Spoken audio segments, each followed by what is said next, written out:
Okay class, company act का lecture number 1 कल आपके सामने था। अब हम बात करने जा रहे हैं लेक्चर नंबर 2 की। हमने सेकंड फीचर तक, सेपरेट लीगल एंटिटी तक डिस्कस कर लिया था।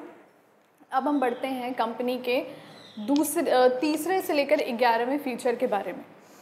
एज अगेन ऑफ येट, मैंने बोला था कि मैक्सिमम जब हम CBCS की पढ़ाई करते हैं तो हम जनरली किसी भी चीज़ में जिसमें पॉइंट्स होता है, फीचर्स होता है, ऑब्जेक्टिव होता है, एडवांटेज, डिसएडवांटेज, 5 पॉइंट तक ही कवर करते हैं, क्योंकि किसी भी हाल में हमें 5 से ज़्यादा की ज़रूरत नहीं पड़ती। तो यहाँ पे हम 11 क्यों कवर कर रहे हैं? For a very simple logic, क्योंकि इसके 11 फीचर अपने आप में एक टॉपिक हैं। ऐसे टॉपिक हैं जो एग्ज़ाम में इंडिविजुअली शॉर्ट नोट्स के तौर पर या MCQ के तौर पर पूछा जा सकता है। इन शॉर्ट इनमें से कोई भी स्किपेबल नहीं है। थर्ड पे चलते हैं हम लोग लिमिटेड लाइबिलिटी के बारे में। स्टूडेंट्स, ये जो लिमिटेड लाइबिलिटी होती है, पहले तो आप ये समझिए लिमिटेड और अनलिमिटेड लाइबिलिटी क्या होता है। सोल प्रोप्राइटरशिप और पार्टनरशिप, ये दोनों अनलिमिटेड लाइबिलिटी होती है। अनलिमिटेड लाइबिलिटी बोलने का अर्थ ये है कि बिजनेस के लोन को क्लियर करने के लिए हम ओनर की पर्सनल संपत्ति को बेच सकते हैं और वहाँ से पैसा रिलीज़ करके कर्जदारों को दे सकते हैं। मतलब अगर कोई सोल प्रोप्राइटर है और उसने अपने नाम पे ज़मीन या उसकी बीवी ने अपने गहने ले रखे हैं, तो वो बेचकर, बीवी के नाम पे नहीं होने चाहिए गहने, आपने खरीदे हैं, वो बेचकर कर्जदार का पैसा आप रिलीज़ कर सकते हैं। मगर कंपनी की ये बहुत अच्छी बात होती है कि यहाँ पे देखो, क्योंकि कंपनी एक सेपरेट लीगल एंटिटी है, एक अलग इकाई है, तो कायदे से तो वो अपना जब एक आर्टिफिशियल पहचान रखे हुए हैं, तो कंपनी के कर्ज के लिए तुम दूसरे का क्यों एसेट बेचोगे? भाई सीधी सीधी बात रिलेट सेपरेट लीगल एंटिटी को कर रही। मतलब कंपनी के लाइबिलिटीज़ को क्लियर ऑफ करने के लिए केवल कंपनी के नाम पे खरीदी गई एसेट ही बेची जा सकती है। डायरेक्टर का, MD का, CA का, चेयरमैन का, किसी का एसेट, शेयर होल्डर का किसी का एसेट नहीं बेचेंगे। लिमिटेड लाइबिलिटी पहला मतलब ये होता है, और ये 2 मतलब में विभाजित है। और दूसरा, ठीक है भाई लाइबिलिटी लिमिटेड है, पर्सनल एसेट नहीं बेचेंगे, पर कहाँ तक लिमिटेड है? अगर कंपनी के एसेट बेचकर नहीं हम कर्ज को चुका पाते तो क्या कोई उपाय नहीं है? डूब गया कर्जदार का पैसा? एक उपाय है। एक मेंबर की, एक शेयर होल्डर की जो लाइबिलिटी होती है वो 2 तरह से लिमिटेड होती है। या तो वो गारंटी द्वारा लिमिटेड होगी या तो वो शेयर्स द्वारा लिमिटेड होगी। स्टूडेंट्स, गारंटी द्वारा लिमिटेड होने का अर्थ ये है, कंपनी के मेंबर ने बोल रखा है कि यदि कल को कंपनी की वाइंडिंग अप हो गई तो मैं 2 लाख रुपए लाके दूंगी। और हमने एक स्टैम्प पेपर पे, एक वैधानिक स्टैम्प पेपर कंपनीज एक्ट के तहत being a member who has guaranteed the liability अपना सिग्नेचर करके दिया है। मैं बाध्य हो गई इस कॉन्ट्रैक्ट से। अब ये समझिए, ये गारंटी क्या कोई नॉर्मल शेयर होल्डर को भी देनी पड़ेगी जो फ़ोन पे बैठ के डीलिंग करें? नहीं, ये केवल कंपनी के जो की पर्सनल्स होते हैं, कंपनी का चार्टर्ड अकाउंटेंट, कंपनी का CEO, कंपनी का मैनेजिंग डायरेक्टर, कंपनी के बोर्ड ऑफ डायरेक्टर्स, कंपनी का जनरल मैनेजर, जो मोस्ट इम्पॉर्टेंट पोजीशन पे बैठते हैं, ये गारंटी वही देते हैं, उसके अतिरिक्त नहीं कोई देता है, ना एम्प्लॉय देता है, नो वन एल्स। शेयर्स की बात करते हैं तो हाँ, ये जो भी शेयर खरीदा है, चाहे आप टॉप पोजीशन पे हो, चाहे एम्प्लॉय हो, या चाहे आप बाहर के निवेशक हो साधारण से, अगर किसी शेयर का दाम 10 रुपये है, ठीक है, और अब तक कंपनी में केवल 5 या 7 रुपये मंगाए गए हैं, आपने केवल 5 या 7 रुपये दिया है, शेयर आपके पास है। कल को अगर ये कंपनी बंद होती है तो कंपनी का अधिकार है कि बचे हुए 3 रुपये भी आपसे वो मांग सकती है। बस वो 3 रुपये तक ही आपकी लाइबिलिटी है।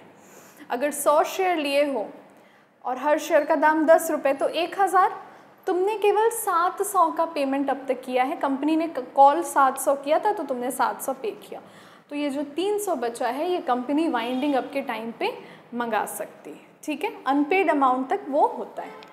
एक और चीज़ यहाँ पे मैं उजागर करना चाहूँगी, स्टूडेंट्स का एक बहुत सिंसियर क्वेरी ये आ सकता है कि मैम क्या पार्टनरशिप अगर हम कहते हैं अनलिमिटेड है तो क्या लिमिटेड लाइबिलिटी पार्टनरशिप भी अनलिमिटेड है? नहीं, लिमिटेड लाइबिलिटी पार्टनरशिप 2008 के एक्ट से गवर्न होता है और नॉर्मल पार्टनरशिप 1932 के एक्ट से गवर्न होता है।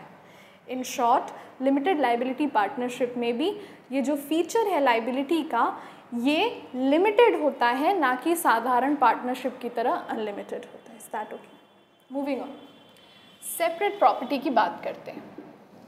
स्टूडेंट्स, जब सेपरेट लीगल एंटिटी है कंपनी और कंपनी की लाइबिलिटी भी उसी के नाम तक लिमिटेड है, तो बात जाहिर है कि कंपनी अपने नाम पे प्रॉपर्टी खरीद भी सकती है और प्रॉपर्टी बेच भी सकती है। ओरेकल प्राइवेट लिमिटेड, कल को मैं इसको कंपनी बना देती हूँ तो ओरेकल प्राइवेट लिमिटेड अपने नाम पे ज़मीन या कोई अन्य प्रॉपर्टी, ज्वेलरी, बुलियन, ये खरीद भी सकती है, ये बेच भी सकती है।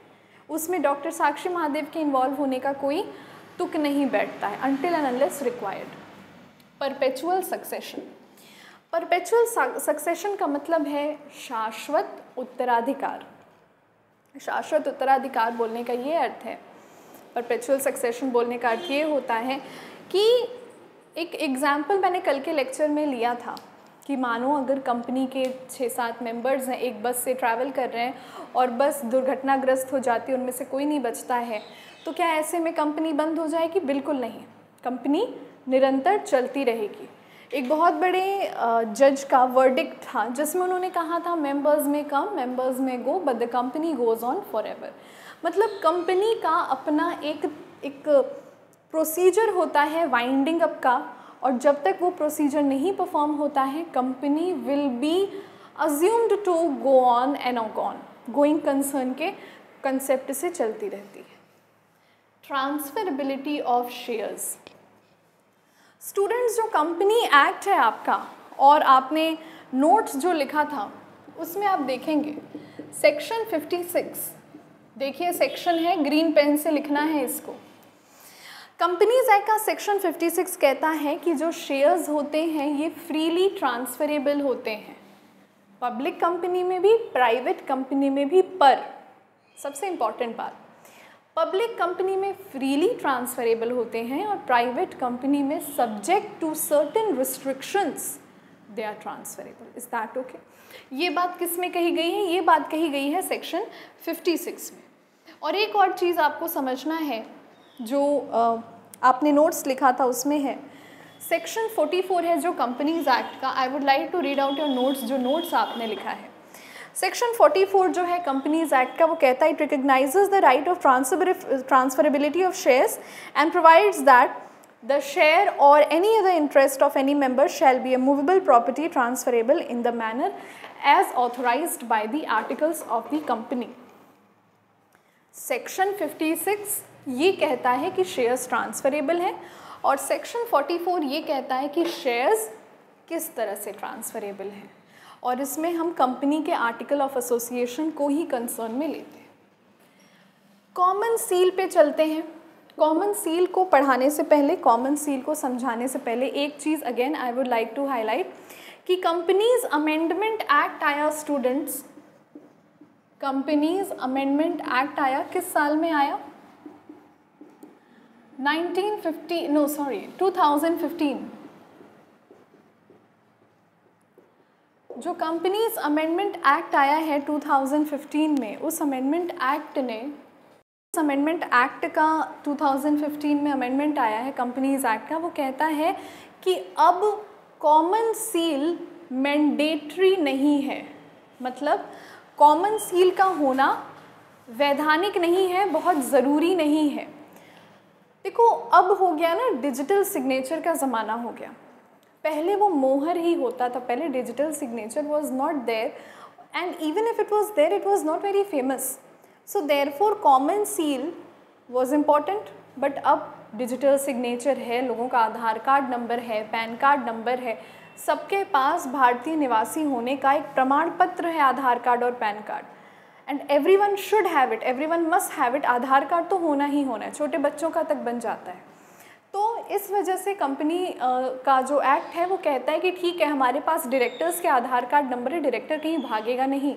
इस वजह से कॉमन सील, और वैसे कॉमन सील एक आउटडेटेड हो गया था, मोहर बनवाना, मोहर लगवाना, तो एक आउटडेटेड वो चीज़ हो चुकी थी। तो अभी फ़िलहाल अमेंडमेंट में इसमें राहत दे दी गई, मगर जब हम मेन कंपनीज़ एक्ट की बात करते हैं, जो आपने नोट्स में लिखा है सेक्शन 12 सबसेक्शन 3A, अगर आप कॉमन सील बनवाते हैं तो अंडर सेक्शन 12 सबसेक्शन 3A के अनुसार हर कंपनी के पास एक यूनिक कॉमन सील होना चाहिए था, और ये जो कॉमन सील होता है ये किसी दो कंपनी का एक नहीं होगा। This was the thing.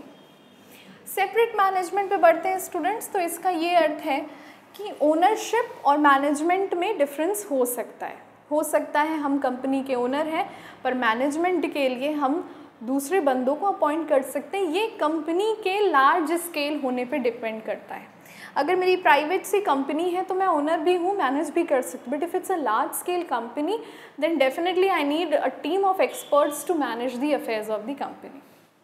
Capacity to sue and be sued, इसका मतलब ये है कि जो कंपनी होती है उसके अंदर, क्योंकि वो एक लीगल पर्सन है, क्योंकि उसकी सेपरेट प्रॉपर्टी है, क्योंकि उसकी लिमिटेड लाइबिलिटी है, तो ऐसे में कंपनी के ऊपर भी मुकदमा दर्ज कराया जा सकता है कंपनी के नाम पे, और कंपनी भी किसी और पे मुकदमा दर्ज कर सकती है। लिमिटेशन ऑफ एक्शन, ये बड़ी इंटरेस्टिंग सी चीज़ है, इसको हम डिटेल में भी पढ़ेंगे जब मेमोरेंडम ऑफ एसोसिएशन का टॉपिक आएगा।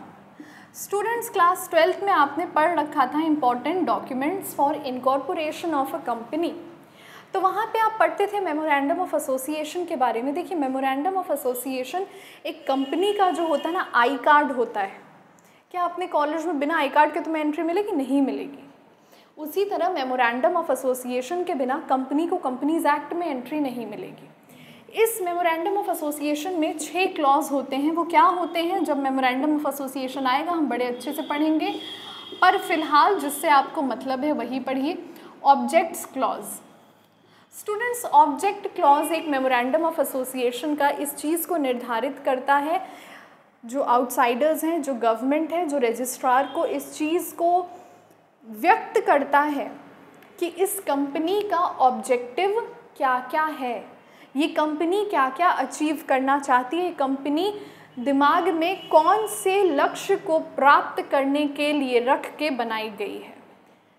तो कंपनी का जो एक्शन है, मतलब कंपनी की जो क्रियाएं हैं और कार्यक्रम है, वो उसी लक्ष्य तक ही सीमित रहना चाहिए। यदि आप कोई ऐसा काम करते हैं जो आपके लक्ष्य के विपरीत है या लक्ष्य से बहुत आगे जा रहा है, जिस पे शेयर होल्डर को विपत्ति हो सकती है, एतराज़ हो सकता है, तो ऐसे को हम कहते हैं अल्ट्रा वायर्स। वायरस नहीं, वायर्स, ध्यान देना, VIRES। अल्ट्रा वायर्स का अर्थ ये होता है जब कंपनी मेमोरेंडम ऑफ एसोसिएशन के ऑब्जेक्ट क्लॉज को डिफीट करती है या उसको वॉयलेट करती है, that is known as ultra vires. तो अल्ट्रा वायर्स कंपनी को परफॉर्म करना उसके लिए एक पनिशेबल ऑफेंस है और सिविल लाइबिलिटी बन जाती है। शेयर होल्डर चाहें तो कंपनी को कोर्ट में भी घसीट सकते हैं। तो कंपनी का एक्शन कहाँ तक लिमिटेड है? ऑब्जेक्ट क्लॉज तक। And the last one, winding up. देखो, जिसका जन्म हुआ है उसकी मृत्यु भी होगी, तो कंपनी का भी तो जन्म हुआ है, तो क्या कंपनी की मृत्यु होगी? लाइए लाइए कंपनी को बिस्तर पर लिटाइए, अब कंपनी नहीं बचेगी, नहीं। पर हाँ, कंपनी को वैधानिक रूप से ख़त्म किया जाता है और उस प्रोसेस का नाम होता है वाइंडिंग अप।